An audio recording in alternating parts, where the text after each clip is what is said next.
All right, guys. When we left off last time, we've been talking about the transformation of Virginia, early Virginian history, and specifically the year 1617 from the time of the discovery of tobacco through 1620, a 3 to 4 year period during which a tremendous number of major changes were going to occur within Virginia, and the colony would be set upon the course that it would follow, well, for the next 250 years, basically, time of the Civil War.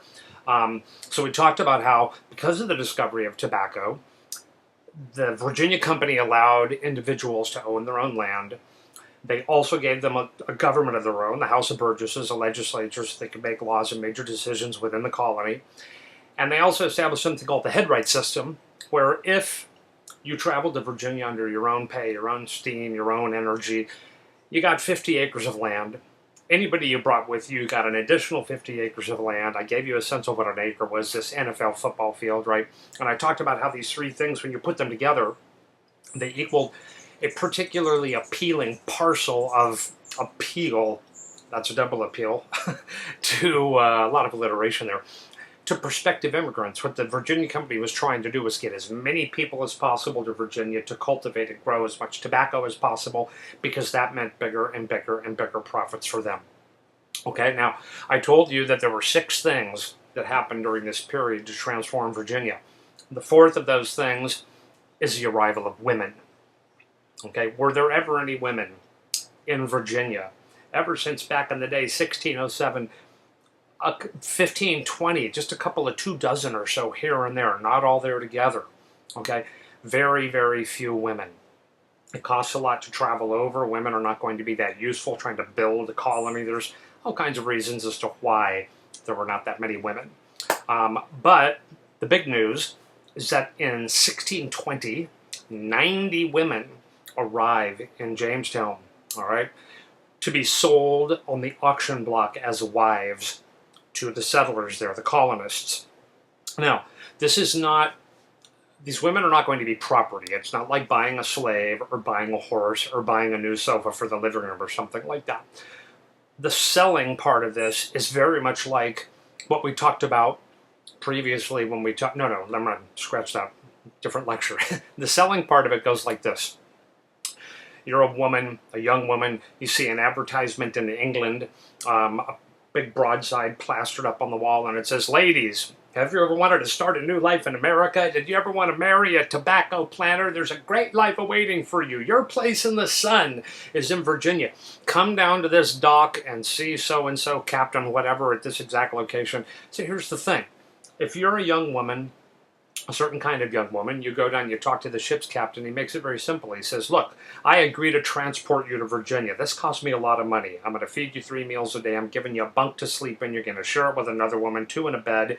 When we get there, I make my money back and some profit on the top by selling you as a wife to the highest bidder. But what if I don't like the guy?" Well, look, it's in the contract here. Within a year, you could get a divorce if you want to. Look, it's great. This is good stuff. You're here for a reason, right? You don't have a lot of prospects, right? But not a lot of prospects, okay? What kind of women would take advantage of this offer to travel across the ocean, halfway around the world, to some rough-hewn frontier of Virginia to marry a person they've never even seen? And all right, what you've got to think about are young women who are still living at home with mom and dad, lower-class women, not a lot of money in the household. They have no education at all. Young women who, from our point of view, are young, 18, 20, 22, 3, maybe 25. But from the point of view of that time period, they're old. They're spinsters. They're like fruit that was hanging on the limb so long it just dropped off and hit the ground. Okay?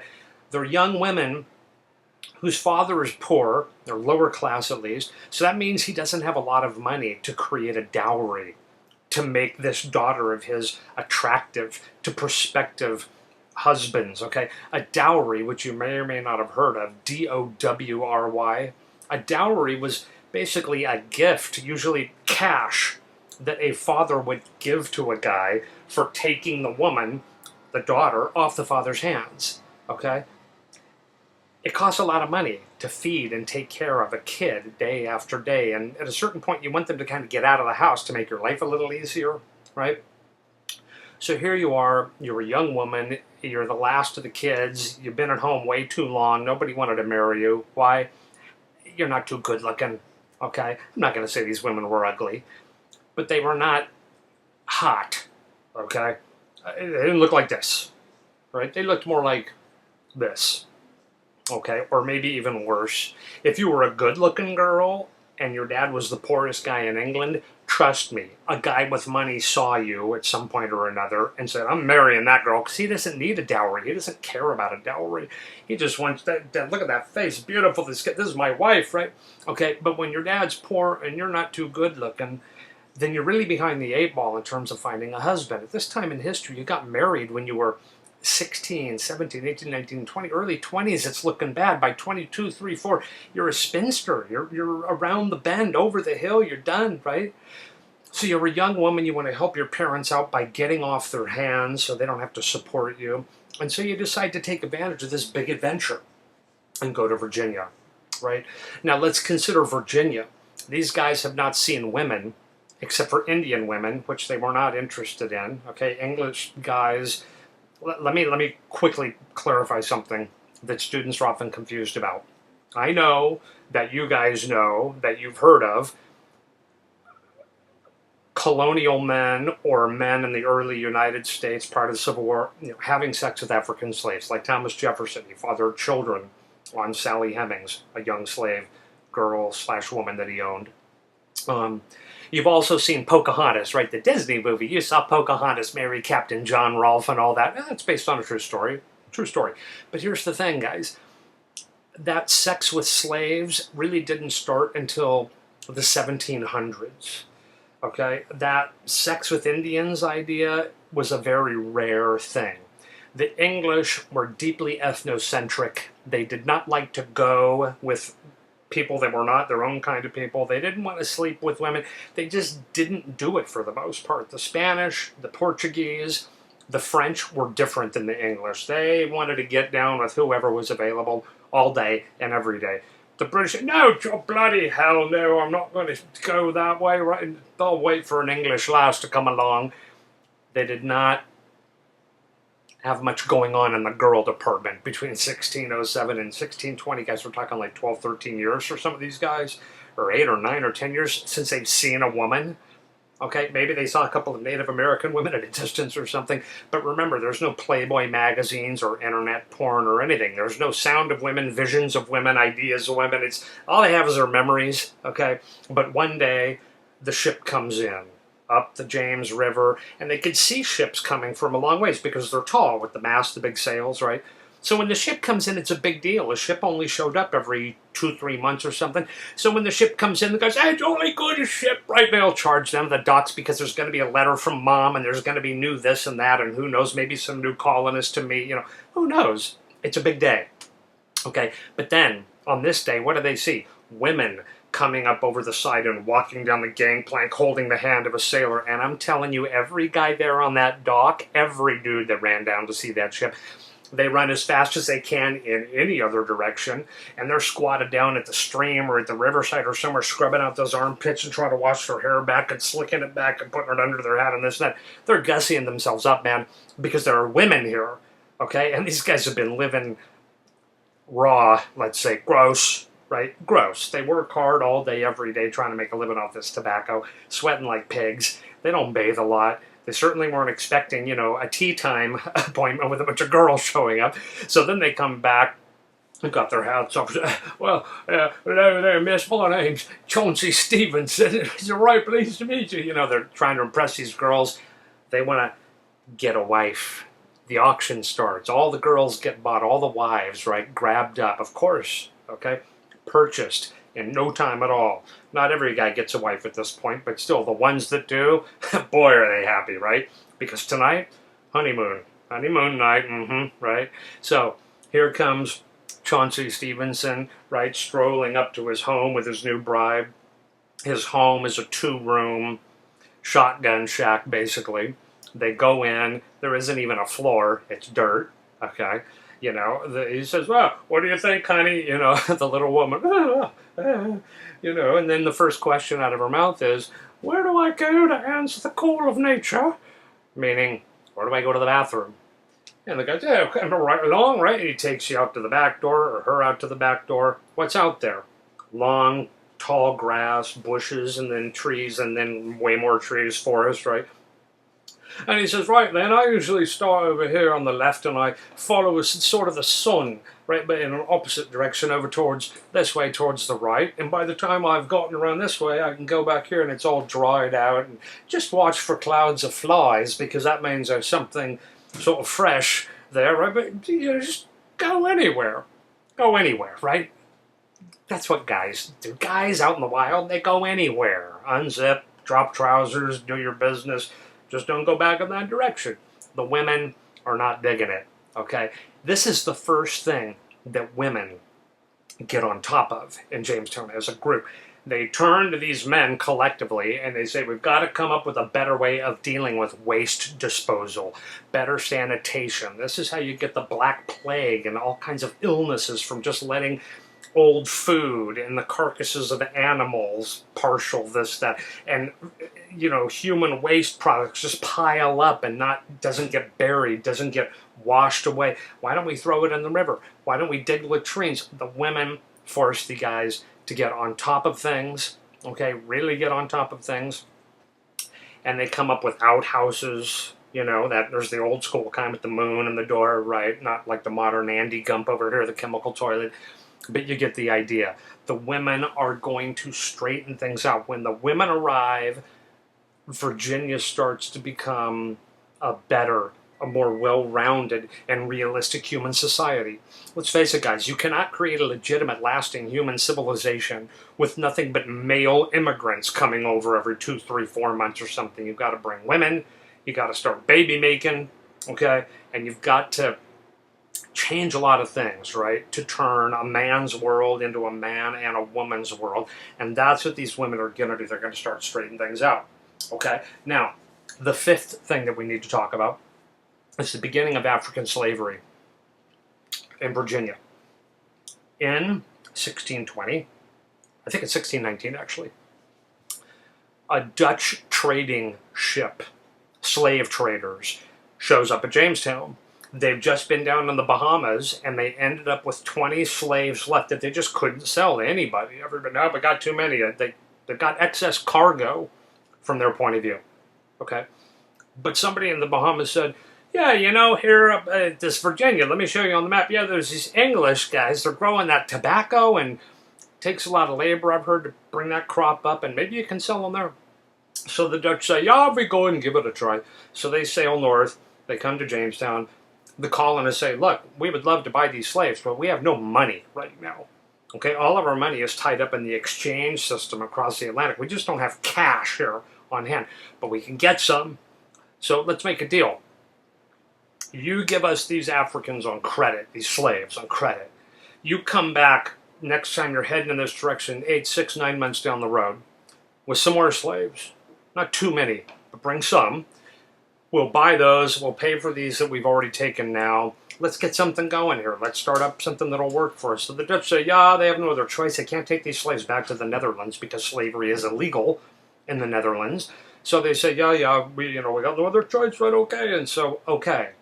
Now, this is the beginning, in a very small way, of African slavery in Virginia, of African slavery in the British colonies, of African slavery in what is going to become the United States.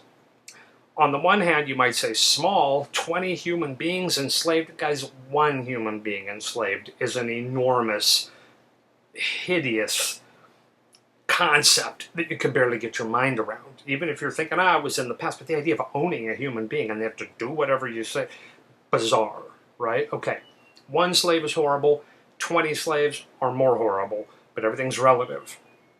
250 years later, roughly, when the Civil War comes knocking at our door, there's going to be 4 million slaves in the United States. Compared to 4 million, 20 is just a drop in the bucket. Okay? This is where it begins. It begins small. It's going to grow over time. This is the beginning of African slavery and what is going to become the United States of America. Okay? Now, moment for agua. There's one last thing that we need to talk about, and that is, well, let's pose a question. Like so. African slavery begins here in 1619, 1620. By the time Bacon's rebellion begins, a little more than 50 years later, there's going to be about 3,000 African slaves in Virginia. Okay? That's not that many workers to support a plantation economy and a great big colony. And, so who's doing all the work, guys, in the 1620s and 30s and 40s and 50s? Where's the backbone of the labor force going to come from? If it's not African slaves, then who is it? Well, the answer, of course, is that it's indentured servants. Okay, indentured servitude is going to be the foundation or the spine, the backbone, the basis of the laboring system of the tobacco plantations in Virginia over the next 50 years. There's about 3,000 African slaves in Virginia at the time of Bacon's Rebellion. There's about 30,000 indentured servants. Okay? That's the big thing that we need to talk about now. Indentured servitude. Okay? So if you look at this advertisement, just arrived at Leedstown, the ship Justitia with about 100 healthy servants, men, women, and boys, among which are many tradesmen, blacksmiths, shoemakers, tailors, house carpenters and joiners, a cooper, a bricklayer and plasterer, a painter, a watchmaker and glazier, several silversmiths, weavers, a jeweler, and many others. Okay, these are clearly people with skills, with training, with ability. Why would they become indentured servants? I may say, well, I didn't read the book yet, Dave, so I don't know too much about it. Why? What, is like being an indentured servant a drag? Or, well, let's think about it. Remember what I said about women, how they got to America? The ship's captain, they agreed to be transported, he sells them. Same concept. You answer this ad, you go to the ship's captain, he says, I'm going to bring you over, I'm going to sell your contract to the highest bidder, and here's the way the contract works. You are going to agree to give 7 years of labor, 7 years of your life to the guy that buys your contract.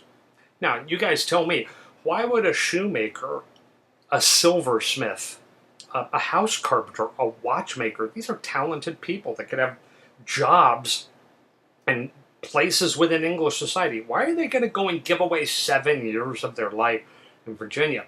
Because at the end of your contract, after the 7 years is up, you're going to get a head right. You get a head right.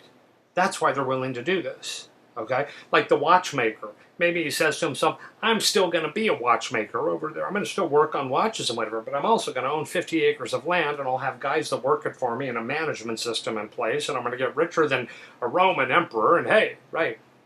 Okay, so indentured servitude. This is the foundation of the laboring class in Virginia for the next half century or so. So let's consider these indentured servants for a minute. Here you see in this ad, men, women, and boys. Very few women. Very few women, okay? If I was to grab these 100 indentured servants that were on that ship and line them up against a wall, and we walked along and we looked at them all, this is what I'm going to tell you guys. First of all of them are young. Okay, young. Not old men. They can't work hard for 10, 15 hours a day or whatever, right? There's no old granddad, I can do the job, just it. No, granddad, get out of here. No. So they're young. Check. Next, they are uneducated. Okay? They may have training as a carpenter or a shoemaker or something, but they do not have formal education, meaning they didn't really go to school for very long. They probably didn't go to school at all, actually, almost certainly. They may have learned to read, somebody taught them or something, but probably not. Okay? So young, uneducated or ignorant, however you want to put that. Poor. Okay? They didn't have enough prospects in England, weren't making enough money, couldn't find a niche for their particular skills. That's why they signed on to this thing, man, to find a better economic reality in Virginia. And last but not least, they're almost all men. Overwhelmingly, they are male. Okay? 13, 14, all the way up into the 30s or 40s maybe. Not 40s so much, but male. Okay? Yes, there are women that are big and strong and can kick ass. Ronda Rousey would knock my teeth down my throat. I'm a pencil neck. There's not much muscle here, guys. Okay. So even though there are some women that are tough and they're badasses and great, 99 times out of 100, a man is going to be stronger and more physically able of doing hard work in the sun day after day after day than women. Okay? So yes, there are some female indentured servants, but it's a very small percentage. It's mostly about men. Now, let's consider a couple of other things relative to these indentured servants. Okay? First of all, half of them are going to die before they're done with their contract. Signed up for 7 years. Within 3 months, or 6 months, or a year and a half, or 4 years, or something, they're dead. Half of the indentured servants that arrive in Virginia die before they get their freedom. Another quarter of them, or 25%, make it through the contract. They survive. Okay? They get, it's the big day, right? Monday arrives, they go, oh my God, I'm free today, right? You go down, you see your not your master, but like your boss, the guy that owns your contract. Mr. Johnson, it's my big red letter day. And he says, I know it is, hire him. Well, look, here you go. I'm going to give you a packet of tobacco seed as a good luck, parting gift here and a new suit of clothes. And, hey, good luck. Knock 'em dead, buddy. And you say, yeah, right, great, okay. Now, what do? You want to go get your head right. Okay. 25% of these indentured servants, from the moment they get their freedom, even before they get their head right, some of them, if you were to flash forward 3 months or 6 months or a year or two, but not 5 years, 8 years, 10 years, I'm talking within a relatively small period of time, they have been crushed by some kind of bad luck, misfortune, bad planning. They've lost their land. They never actually even got their hands on the head right. Something has basically ruined them, and they're back at square one. Meaning, they're probably going back to the plantation where they worked for 7 years, and you're going to Mr. Johnson, you're saying, Mr. Johnson, I'm in a bad way, this, that, and here's your big tale of misery, and he says, look, you were a good worker, I can pay you this much an hour to come back on, and, in other words, you might as well have never left England, because in the long run, Virginia did not pay off for you. Now, I know that some of you are going to be saying, well, but what could go wrong? What are you talking about? I'm just going to give you a couple of examples. First of all, what happens when you put 50 acres of land into the hands of a young man who has, from our point of view, about a third-grade education? Is he going to manage it properly? Is he maybe going to get drunk and start gambling, throwing dice and betting on dogs and dog fights and maybe gamble away an acre here and an acre there? And a lot of these guys lost their head rights just out of foolish gambling, okay? Also, farming is one of the most high-risk adventures you can get into in terms of trying to make a living at it. Because if there's not enough rain or too much rain or boll weevils or locusts or this kind of plague of bugs or that, there's all kinds of things, guys, that can ruin a farmer for the whole year, man. And those kinds of things happen to a lot of these guys, okay? We don't have time to get way into the problems that indentured servants run into trying to make it once they're free. But trust me, 25% of all indentured servants basically crapped out within a few months, a year or two, and they're back at square one. Now, last but not least, the other 25% of indentured servants, I want you to really get what I'm saying here, they achieve some measure of prosperity, some measure of success, okay? They keep their land, or generally not all of it, but a chunk of it, and they make a living, and maybe they get a wife and even a kid or 2 or 3 before they die, or, they achieve some measure of prosperity. 0.00001% of them get rich, almost none of them. They all dreamed of being a big tobacco god with all this acreage and money and but almost none of them ever get to that, okay? One of the biggest problems in Virginia were the mortality rates, right? High mortality rates, right? In 1607, there were 104 colonists. By spring of 1608, only 38 of them had survived. In 1609, there were 300 more immigrants that arrived, and by spring of that year, meaning within just a few months, or by 1610, pardon me, only 60 survived. Between 1610 and 1624, 10,000 immigrants arrived, but by 1624, the entire population was only about 1,200 people. Okay, guys, basically until 1700, almost 100 years after Jamestown was established, until then, over the course of that century, the mortality rates in Virginia were about 50%, meaning roughly half of all the people that arrived died within a relatively short period of time, a couple of months or a year. That's when you average out the entire century. What was so bad about Virginia? It was 20 degrees hotter than these Englishmen were used to. They were working way harder than they'd ever worked, digging and chopping down trees and moving big-ass rocks and trying to cultivate tobacco. Work. There was a lot of real estate in coastal Virginia that was marshy. And I don't know if you guys are familiar with marsh and swamps, but when you have lots of vegetation half submerged in water, it rots really slowly and releases into the air what we call swamp gas. If you're breathing swamp gas every minute of every day, even when you're asleep at night, breathing it in, it clogs up your lungs, your head. You guys ever get in an elevator or you're stuck in a car on a rainy day with 2 people smoking cigars and 3 women with too much perfume on? You get a headache, your lungs clog up, you want to commit suicide, jump off a cliff, something the most horrible. That's how these guys felt all the time, every minute. Okay? So they were victimized by lots and lots of respiratory ailments, okay, because the atmosphere of Virginia was just hard on them. On top of that, they suffered from malnutrition. They're working harder than they've ever worked, and they don't get enough good, nutritious food in their systems to keep them up and going. Okay, there's even more things than that, but we can't go on forever about all the difficulties that Virginia confronted these colonists with. Just trust me when I tell you, it took about 100 years for the people to become healthy enough because they start having kids, and the kids grow up there, so they become acclimated to this, and then they have kids, and their kids are even stronger. It takes 100 years, about 4 generations, for that to happen. Okay? Now, let's consider this. How much was an indentured servant worth? Meaning, how much money did you make from buying an indentured servant and having them work for you?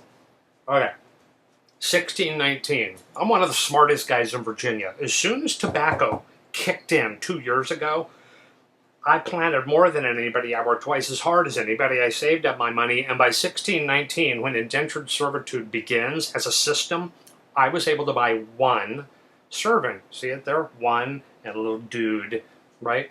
Now, I've used modern money, modern conceptions of money, so that you guys can kind of wrap your mind around the economics that we're talking about here a little bit better. So let's say that a servant costs me about 30,000 bucks. This guy's going to work for me for 7 years. I paid $30,000 for him. Okay? 1 year later, he has earned me, just one of the 7 years, he has earned me $150,000. Look at the math, guys. 5 times 30 is 150.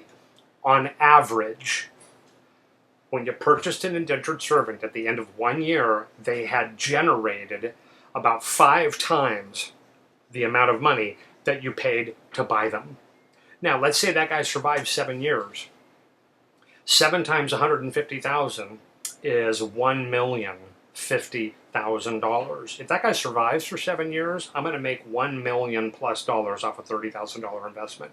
Okay. Now, but let's just stick with this 1 year. 1 year later, I got 150 grand.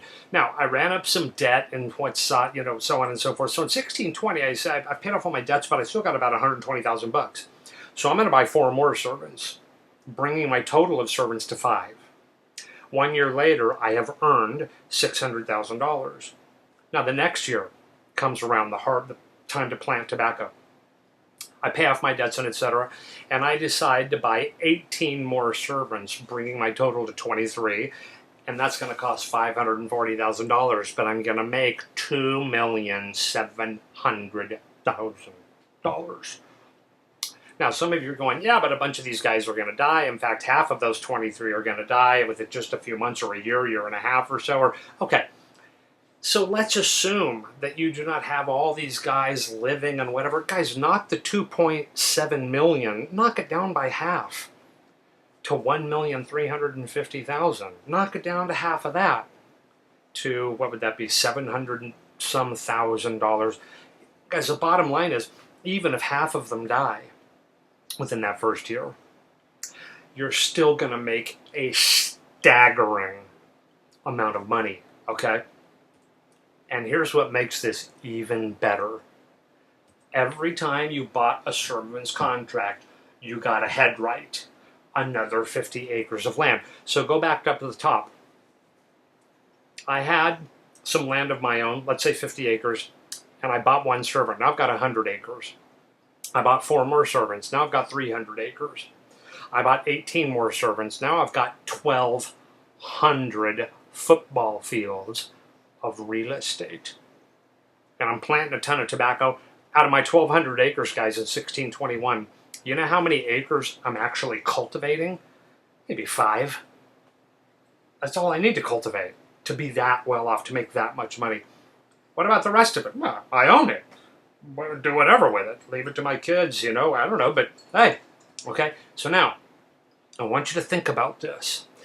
I talked about me as this imaginary colonist who bought 1 servant and 4 more and 18 more, and I said, that I was this really sharp guy, right?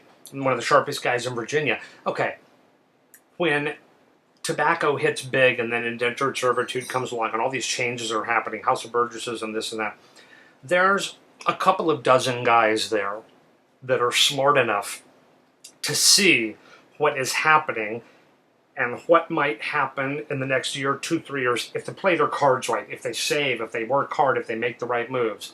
Those guys are going to become the haves up here on the left, the planters who have all the land, all the workers, all the tobacco. They're growing most of it. And they end up with tremendous wealth and tremendous power. Look at that list again, guys. Okay, think about what I'm saying here. Within just 2, 3, 4 years of the beginning of indentured servitude in the head rate system, a handful of guys, a few dozen guys, are going to have so many head rights and so many servants, and some slaves as well. They're going to be cultivating so much tobacco, and they're going to have so much money that they're going to have power within Virginia like you can't believe. What kind of power? Money is power. Yeah, but think about this, guys. Remember that House of Burgesses, where they make all the laws? Who do you think the Burgesses are? Who are the senators or the congressmen or the representatives? Who are those Burgesses in there? It's these guys, the planters. They make the laws. They run the system. Okay, they are absolutely running the show in Virginia. All right? These guys, the haves, okay, are these guys. This very little bitty upper class here, a very small segment of society. The socioeconomic pyramid, the pyramid that illustrates social standing and economic standing. You've got a very small group up here, the haves. The have everything, basically. The planters, the upper class, okay? And then you've got this great big underclass of have-nots, the lower class. Poor, free, white and black wage earners and farmers. Yes, there were free blacks in Virginia at this time, as the 1620s, 30s, 40s, 50s. There were slaves that were able to buy their way out of freedom by earning extra money on Sundays. We can't get all into that, but trust me. Poor, free, white and black wage earners and farmers. Poor indentured servants. Poor slaves. Okay, that is what we're talking about down here. A great big underclass of poor whites and poor blacks, totally controlled and dominated by the planters. Okay, now some of you looking at this socioeconomic pyramid, you might be going, I took a sociology class or economics class or something. I mean, what about the middle class? Where's the middle class at, right?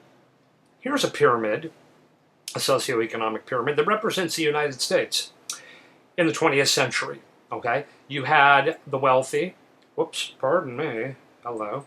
You had the wealthy, or the upper class, up here. Okay, not so small compared to the rest of it, like back in colonial Virginia, but still, they are the smallest class, right? The wealthy. The bottom, you have the lower class, okay? Poor people.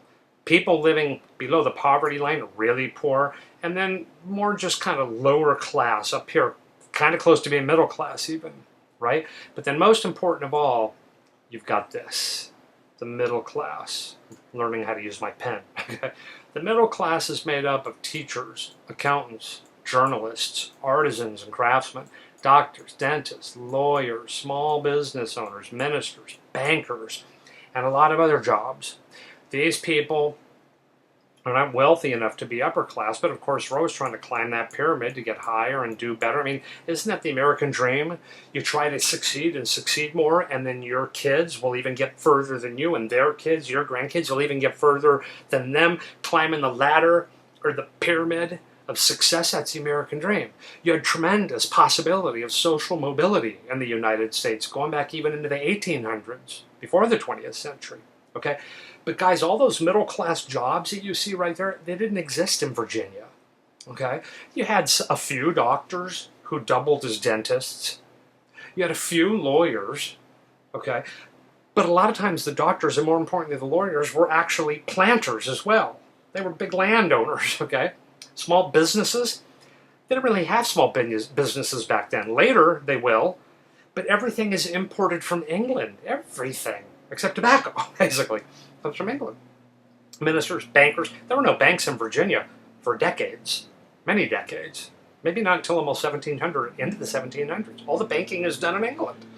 Okay, teachers. There are no teachers because there's no schools. Who would you fill the schools up with? All the children of the lower class. Well, guess what? The planters don't want the lower class learning things, thinking outside the box that they've got them trapped in, becoming literate, questioning the system. No, the children of the planters have private tutors, okay, that take care of educating them. There are no accountants, there's no journalists, there's no newspapers at this time, okay? There will be later. Look at what I'm saying here, guys. In Virginia, you don't have a middle class. Hello. You don't have a middle class. My bad, sorry.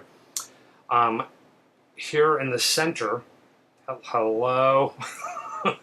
Okay, this is your friend Dave, guys, just kind of getting his act together.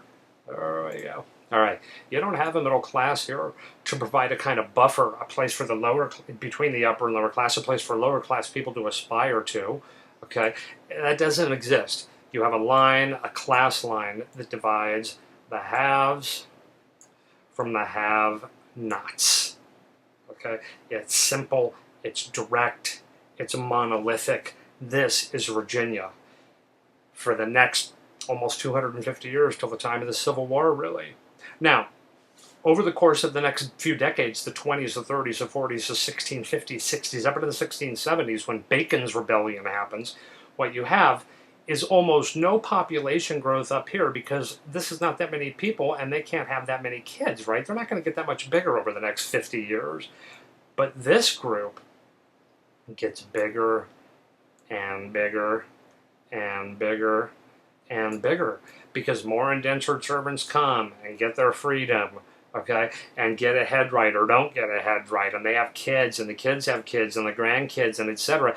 This group just gets bigger and bigger and bigger, and they run into more and more and more difficulties in terms of trying to make a living and prosper and take care of their kids and have a better future. And you read about this in your book. By the time you get to the 1670s, the pressures on the lower class are so extreme that they rebel. You have a rebellion, a socio-economic rebellion, Bacon's Rebellion, and it almost turns over Virginia. The haves are going to win. The planters are going to come out on top. But Bacon's Rebellion almost reversed the equation, destroying the planter class in the Virginia that they created in favor of the have-nots in the Virginia that they desired. Okay, now, at the beginning of the lecture I said, the transformation of Virginia, 1617 to 1620, okay? Individual ownership of land, House of Burgesses, headright system, women, indentured servants, African slaves, okay? That's what I've talked about. I hope you get it. I hope you dig it. I hope you enjoyed the lecture, or I hope you found it at least tolerable, okay? I'll see you next time, guys. Thanks. Here I am again.